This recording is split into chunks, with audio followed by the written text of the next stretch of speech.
नमस्कार, आर्या न्यूज़ देख रहे हैं आप और मैं आपके साथ अलका सिंह। बुलेटिन में आपका बहुत बहुत स्वागत है। रुक करते हैं खबरों का। भारत में G20 शिखर सम्मेलन को संबोधित करते हुए पीएम मोदी ने कहा कि भारत के पास नवंबर तक G20 की अध्यक्षता है। इन दिनों मैं अपने कई बातें और प्रस्ताव रखे हैं। हमारी जिम्मेदारी है कि जो सुझाव आए हैं वो देखे जाएं, उनकी प्रगति में गति कैसी लाई जा सकती है। मेरा प्रस्ताव है कि हम नवंबर के अंत में G20 का एक और वर्चुअल सेशन करेंगे। इसमें हम सभी समिट में के दौरान हुई तथ्य विषयों की समीक्षा कर सकते हैं। इन सब का ब्यौरा हमारी टीम आपके साथ साझा करेगी। मैं उम्मीद करता हूं कि आप सब इससे जुड़ेंगे। प्रगति में गति, जैसा आप सब जानते हैं, भारत के पास नवंबर तक G20 प्रेसिडेंसी की भी जिम्मेदारी है। अभी 2.5 महीने बाकी हैं। इन 2 दिनों में आप सभी ने अनेक बातें यहां रखी हैं, सुझाव दिए हैं, बहुत सारे प्रस्ताव रखे हैं। हमारी ये जिम्मेदारी है कि जो सुझाव आए हैं उनको भी एक बार फिर देखा जाए कि उनकी प्रगति में गति कैसे लाई जा सकती है। मेरा प्रस्ताव है कि हम नवंबर के अंत में G20 का एक वर्चुअल सेशन और रखें। उस सेशन में हम इस समिट के दौरान तय विषयों की समीक्षा कर सकते हैं। इन सब की डिटेल्स हमारी टीम आप सभी के साथ शेयर करेगी। मैं उम्मीद करता हूं कि आप सब इससे जुड़ेंगे। योर हाइनेसेस, एक्सेलेंसीज, इसी के साथ मैं G20 समिट के समापन की घोषणा करता हूं। One earth, one family, one future का रोड मैप सुखद हो। स्वस्ति अस्तु विश्वस्य, यानी संपूर्ण विश्व में आशा और शांति का संचार हो। 140 करोड़ भारतीयों की इसी मंगल कामना के साथ आप सभी का बहुत बहुत धन्यवाद। वहीं बुलंदशहर में बसपा नेता हाजी बाबू हत्याकांड का पुलिस ने खुलासा किया है। पुलिस ने हत्याकांड में शामिल 2 आरोपियों को गिरफ्तार किया है। मिली जानकारी के मुताबिक आढ़त की दुकान में रखी तिजोरी को चोरी करने की मंशा से हाजी बाबू की हत्या की गई थी। आरोपी रविंद्र ने पहले फोन करके हाजी बाबू को घर बुलाया और फिर नशीला पदार्थ खिलाकर उन्हें बेहोश कर दिया। आढ़त की चाबी जब नहीं मिली तो रविंद्र ने अपने साथी के साथ मिलकर बसपा नेता की गला दबाकर हत्या कर दी और शव को ई रिक्शा में लादकर उस्मानपुर के नाले में फेंक दिया। फिलहाल पुलिस ने आरोपियों को गिरफ्तार कर लिया है।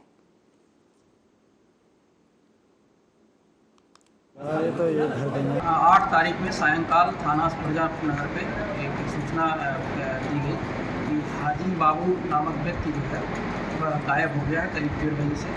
हम लोग अभी तलाश कर रहे थे, अब सूचना देने आए हैं क्योंकि अभी तक वापस नहीं आए हैं।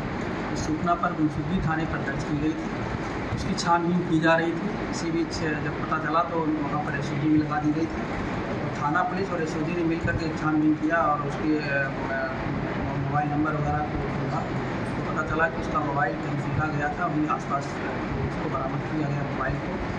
उसकी कॉल डिटेल्स निकाली गई तो उससे पता लगा कि एक संदिग्ध नंबर आए, संदिग्धों से पूछताछ की गई तो इसका पता चला कि उसका एक पल्लेदार रविंदर है जो उसकी यहाँ काम करता है। उसी ने उसको बुलाया था। बुलाने के बाद उसके अपने एक मित्र राम अवतार के साथ जो वहीं प्रजानगर के क्षेत्र के ही रहने वाले हैं, उसकी चुन्नी से घर में चुन्नी से उसकी हत्या कर दी। हत्या करने के पश्चात उसको नाले में ले जाकर के बोरे में डाल करके मिली। वहीं मुरादाबाद में मूसलाधार बारिश के बाद भारी बारिश से काफ़ी जगह जल भराव की वजह से कई मकान गिर गए। मूढ़ा पांडे ब्लॉक क्षेत्र में दौलारी गांव में एक गरीब मजदूर का घर तेज बारिश के चलते गिर पड़ा। पीड़ित परिवार का कहना है कि अधिकारियों को घटना के बारे में जानकारी दी गई लेकिन उनकी कोई सुनवाई नहीं हो रही है। बता दें कि पिछले 3 दिनों से लगातार जिले में बारिश का प्रकोप जारी है जिसकी वजह से घरों के गिरने की खबर भी सामने आ रही है। हालांकि पुलिस प्रशासन की तरफ से अभी तक पीड़ित परिवार को कोई मदद मुहैया नहीं कराई गई है। साहब ये बिल्कुल थान पे बहुत परेशानी है, तमाम ट्रैफिक परेशान है और यहाँ जाम लग गया 3-4 घंटे से। और यहाँ पे पानी भरा हुआ बहुत पानी भरा हुआ है। यहाँ पे सड़क टूटी हुई है और पब्लिक परेशान है बहुत ज़्यादा यहाँ पे। ये कौन सा रोड है? ये काशीपुर जाने वाला रोड है दौलतपुर से। तो यहाँ ये चालाक जो है ये बीरपुर थान के हो रहा है, बीरपुर थान। वहीं बिजनौर में बेतहाशा बारिश ने मरीजों की मुश्किलें बढ़ा दी हैं। बारिश की वजह से थाना अफजलगढ़ के सामुदायिक स्वास्थ्य केंद्र में कई फीट पानी भर गया, जिसकी वजह से मरीजों और तीमारदारों को परेशानियों का सामना करना पड़ रहा है। मैं डॉक्टर अरुण कुमार CSC अफजलगढ़ से। यहाँ पे जब भी बारिश पड़ती है, यहाँ पे CSC के पूरे कैंपस में पानी भर जाता है और जो यहाँ के निवासी हैं उनको बहुत दिक्कतों का सामना करना पड़ता है। उनको अपने सामान ऊपर रखने पड़ते हैं और बहुत ज़्यादा दिक्कत, ना खाना बन पाता है, ना नाश्ता, ना बच्चे स्कूल जा पाते हैं। तो इसी कारण से ये पहले भी इनको बोला गया कि यहाँ पे नाली आइट साइड में जितनी भी नाली है उनका निकास हॉस्पिटल की तरफ ही है और आस-पास के जो गाँव हैं और जो ये हैं उनका पानी भी हॉस्पिटल के अंदर ही आ जाता है। वहीं मंदिर पर कब्जे को लेकर संत की निर्मम पिटाई का मामला सामने आया है। थाना राम जन्मभूमि के चंद कदम दूरी पर सरयू कुंज में युवती और युवक ने सड़क पर संत की पिटाई कर दी, जिसका वीडियो सोशल मीडिया पर वायरल हो रहा है। सोशल मीडिया पर वायरल हो रहे वीडियो में पीड़ित को युवक और युवती मिलकर पीट रहे हैं। हालांकि अब पीड़ित ने थाने में इसकी शिकायत की है और न्याय की गुहार लगाई है। तस्वीरों में आप देख सकते हैं कि किस तरीके से संत को की पिटाई की जा रही है। देखिए कैसे धक्के भी आए और तो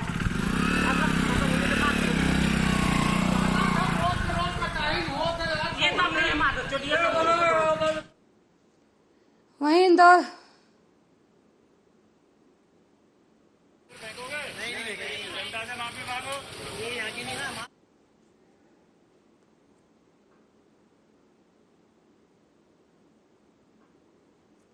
इंदौर के सदर बाजार क्षेत्र में आपसी विवाद में पथराव करने वाले दो पक्षों में के बदमाशों को पुलिस ने अर्धनग्न करके क्षेत्र में उनका जुलूस निकाला। सदर बाजार पुलिस ने दोनों पक्षों के मुख्य आरोपियों जुबेर और इमाम सहित 8 बदमाशों को इसी तरीके से जुलूस निकाला जहां उन्होंने पथराव किया था और फेंके गए पत्थरों को उन्हीं से उठवाया भी। बदमाशों से कान पकड़कर माफी भी लोगों से मंगवाई।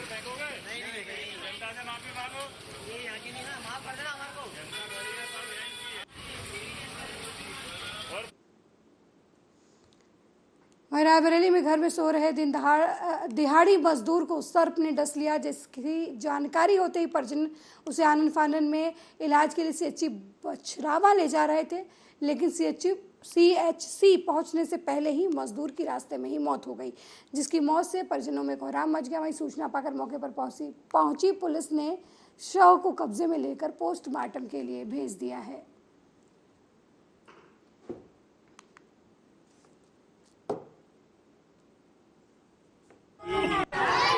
यहाँ शाम काट के मेरे मामा को ओम प्रकाश को। फिर क्या हुआ? मैं इनको अस्पताल लेके आया और वहाँ पे आधे रास्ते में मौत हो गई। कहाँ अस्पताल ले जा रहे थे? बछरावा।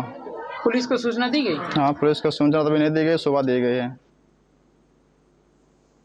रायबरेली से सड़क हादसे की खबर सामने आई है। मामला लालगंज कोतवाली क्षेत्र के मीठापुर गांव के पास का है, जहां देर रात अज्ञात वाहन की टक्कर से एक युवक की दर्दनाक मौत हो गई। वहीं अज्ञात वाहन टक्कर मारने के बाद मौके से फरार होने में कामयाब रहा। मृतक युवक की शिनाख्त अभी तक नहीं हो पाई है। स्थानीय लोगों की सूचना पाकर मौके पर पहुंची पुलिस ने शव को कब्जे में लेकर पोस्टमार्टम के लिए भेज दिया और युवक की शिनाख्त में जुट गई है।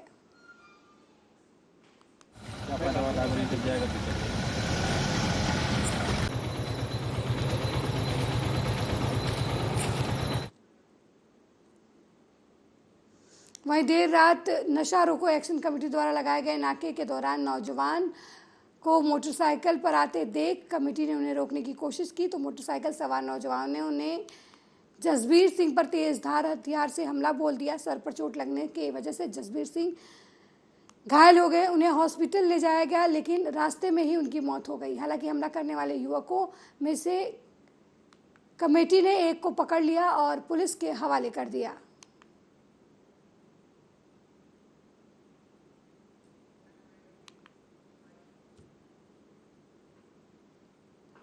अगली खबर खनिया थाना क्षेत्र से आ रही है, जहां खनिया थाना के बामोर कला के ग्राम निबोदा में एक युवक सुबह लकड़ी काटने के लिए जंगल गया था।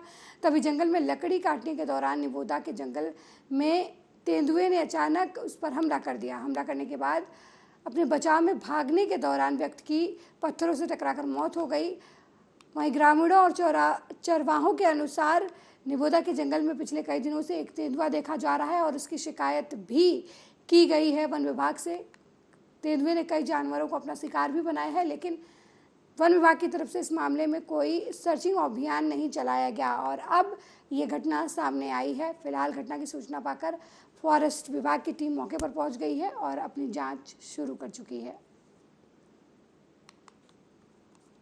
बजिए और ये सुबह के टाइम घूमने मतलब खेत पे गए थी, तो वहाँ पे नहाने धोने के लिए झरना टाइप है, मैं जंगल है उस साइड, तो वहाँ पे गए थे। वहाँ पे एक शेर रहता है, ये सुना है, मैं तो गांव में रहता नहीं हूँ और गांव वालों सबको पता है वो रहता है, तो उनको भी पता था, लेकिन वहाँ पे जब गए उसने एकदम से अटैक कर दिया उन अटैक हाँ अटैक किया तो एकदम भागे। अब उनके बचाव में ये पता नहीं है कि उसके अटैक से उनकी ये मामला जो है सर, वो वहाँ जंगल में गए थे। कौन सी जगह? निबोदा की जंगल में गए थे, तो वहाँ पे कुल्हाड़ी लेके गए थे नहाने धोने के लिए कि वहीं से जंगल से लकड़ी भी लाएंगे। जो बात है सो सत्य है। तो वहाँ उनके लिए शेर दिखा, जो उसने मुँह फाड़ा तो ये वहाँ से भागे सो भागते भागते गिरते उठते उनकी मौत हो गई। यानी कि उसने हमला किया है? हाँ, हमला किया सर यहाँ। हाँ, जो मुँह फाड़ा तो वहाँ से ये डर के एकदम से भाग। वहीं उत्तर प्रदेश के शाहजहांपुर में 3 लाख रुपए लूट की फर्जी सूचना देकर पुलिस को गुमराह करने वाले व्यक्ति को पुलिस ने गिरफ्तार कर लिया है। पुलिस को फर्जी सूचना देकर ठेकेदार से लाए पैसे हड़पने की साजिश रचने वाले व्यक्ति को पुलिस ने गिरफ्तार कर जेल भेज दिया है। उसके पास से नकदी पैसे भी बरामद कर लिए हैं।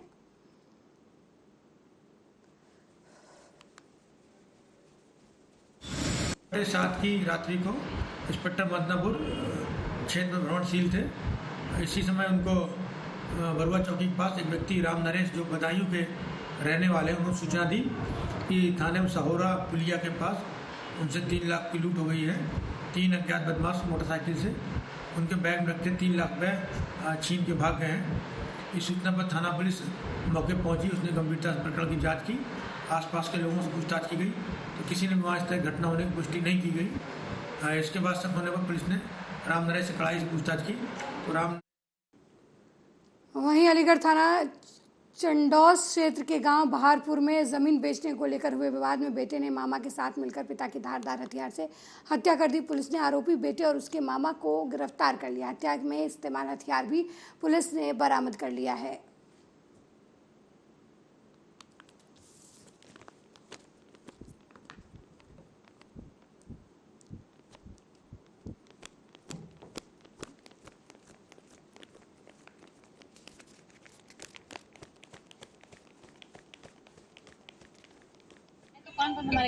ये तो जी मैं बताता रहूँ, कोई जानकारी ना, हमें तो सुबह मालूम पड़ी है कि ऐसे ऐसे काका के करे सब गांव वाले बोले काका मार दिए, तो माँ पहुँचे, धारदार हथियार थे मारे। वजह तो मैं बताता रहूँ, वही थोड़ा दिमाग चलो वो तो नेकाद कैन सुनन करे गए, वो कह कैन सुनन तो वो कोई मिल जाए भाई तो मूड मार भी लगे, दिमाग चाटने लग जावे, ये हिसाब वो थोड़ो। एक व्यक्ति की डेड बॉडी पड़ी हुई है। इस सूचना पर पुलिस मौके पर पहुंची तो मौके पर पहुंचकर जानकारी करी गई तो यह तथ्य प्रकाश में आया कि एक व्यक्ति की धारदार हथियार से हत्या कर दी गई है। अधिक जानकारी करी गई तो मृतक के पुत्र तथा उसके मामा के द्वारा उस व्यक्ति की हत्या कारित की गई थी। जांच में यह तथ्य भी आया है कि रात में शराब पीकर बाप बेटे में जमीन को बेचने को लेकर विवाद हुआ था। इसी के बाद मृतक के पुत्र के द्वारा तथा उसके मामा के द्वारा उसकी हत्या कर दी गई है। दोनों व्यक्तियों को गिरफ्तार कर लिया गया है। आला कत्ल बरामद हो गया है। मौके पर शांति व्यवस्था है। रायबरेली जिले में बीते 48 घंटे से हो रही लगातार बारिश के चलते एक मकान भरभरा कर गिर गया। गनीमत ये रही कि उस समय मकान के अंदर कोई मौजूद नहीं था, नहीं तो बड़ा हादसा हो सकता था। मकान के मलबे में दबकर घर का सारा सामान खराब हो गया है। मामला बछरावा थाना क्षेत्र के ठुलंडी गांव का बताया जा रहा है, जहां पर लगातार बारिश के चलते सुबह याकूब रैनी का मकान अचानक भर-भराकर गिर गया। मकान गिरने से उसके नीचे बंधी बकरियां मकान के मलबे में दब गई। गनीमत यह रही कि उस समय मकान के अंदर कोई मौजूद नहीं था।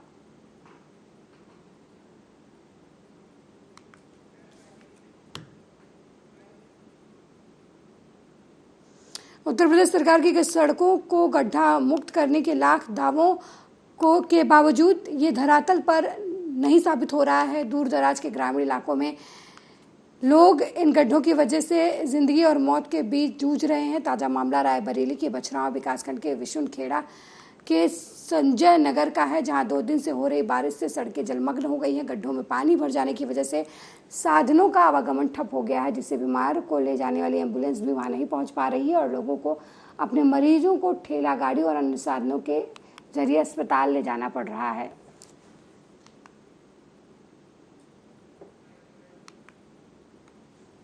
कहाँ रहते हैं? संजय नगर। किसको लेकर आए इलाज कराने? भाई बिटिया। चाचा हैं किसके? एम्बुलेंस नहीं मिलती क्या वहाँ? एम्बुलेंस नहीं, वहाँ पानी भरा लाइन किनारे, तो वहाँ गाड़ी नहीं जा पाई। कौन सा इलाका लगता है वो? संजय नगर। नहीं, विकासखंड कौन सा है? बिशुनपुर। कभी प्रधान से नहीं कहा क्या? प्रधान से एक बार कितने बार रास्ते के लिए कहा, अभी रास्ता नहीं बना। नहीं।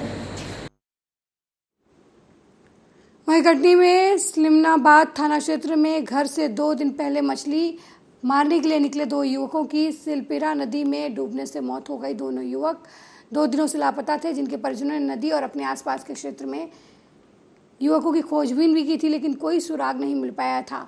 और अब सुबह गांव के पास नदी की झाड़ियों में दोनों युवकों के शव बरामद हुए हैं। वहीं घटना की सूचना पाकर मौके पर पहुंची पुलिस ने शवों को कब्जे में लेकर पोस्टमार्टम के लिए भेज दिया और अग्रिम कार्रवाई में जुट गई।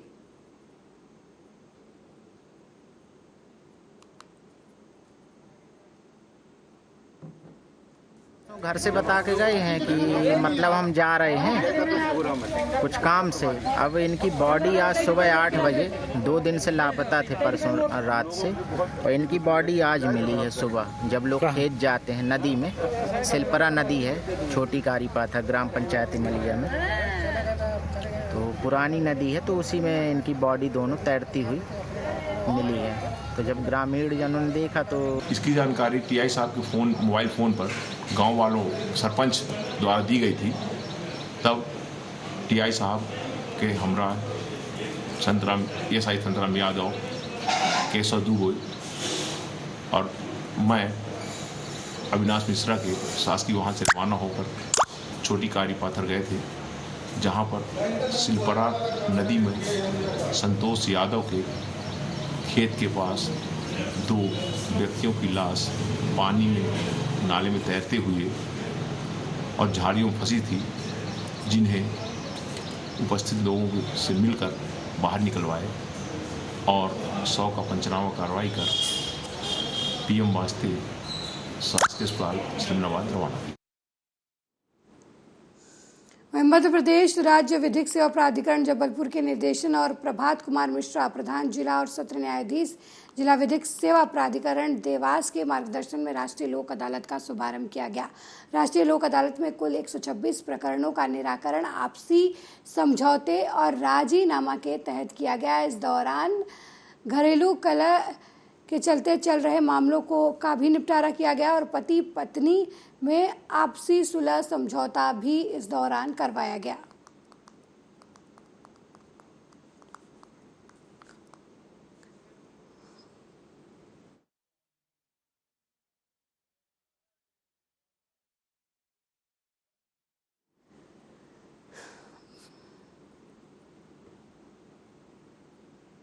वहीं शिवपुरी जिले में मध्य प्रदेश कांग्रेस कमेटी के प्रदेश अध्यक्ष और पूर्व मुख्यमंत्री कमलनाथ के निर्देश पर मध्य प्रदेश में बेतहाशा बिजली बिलों और की वृद्धि और अघोषित बिजली कटौती के विरोध में माधव चौक चौराहे पर कांग्रेस जिला अध्यक्ष विजय सिंह चौहान, प्रदेश उपाध्यक्ष पंडित प्रकाश शर्मा, कोलारस विधायक वीरेंद्र रघुवंशी सहित कांग्रेस के तमाम पदाधिकारी इकट्ठा हुए और बीजेपी सरकार के खिलाफ धरना प्रदर्शन किया, जिसमें प्रदेश सरकार की नाकामियों को जन समुदाय के सामने रखा और मध्य प्रदेश में पूर्व मुख्यमंत्री कमलनाथ के नेतृत्व में साफ छवि वाली सरकार बनाने का समुदाय से आह्वान किया। नहीं मिल पा। हमारी मुख्य मांग है कि जितनी बिजली जिस घर में खपत है उतने बिल दिए जाएं। ये मनमाना तरीका नहीं चलेगा शिवराज का। ये धरना कब तक चलेगा? ये धरना हमारा 2 घंटे का धरना है। इसके बाद हम राज्यपाल महोदय के नाम से हम ज्ञापन लेंगे डीएम के द्वारा। अच्छा, एक पर्सनल सवाल है। अभी कमला हेरिटेज में एक मूल कांग्रेसियों का बड़ा मुद्दा उछाला जा रहा है, इसमें क्या कहेंगे आप? देखिए, हर कांग्रेसी कार्यकर्ता को प्रत्याशी बनने का हक है। उन्होंने मैं मांग रखी थी कि हमें प्रत्याशी बनाया जाए, लेकिन उसका जवाब ये है कि प्रत्याशी बनाने का काम जिला स्तर की जिला कांग्रेस कमेटी का नहीं है। मेरे साथ इस बुलेटिन में फिलहाल इतना ही। देश दुनिया की तमाम खबरों को देखने के लिए देखते रहिए आर्या न्यूज़। नमस्कार।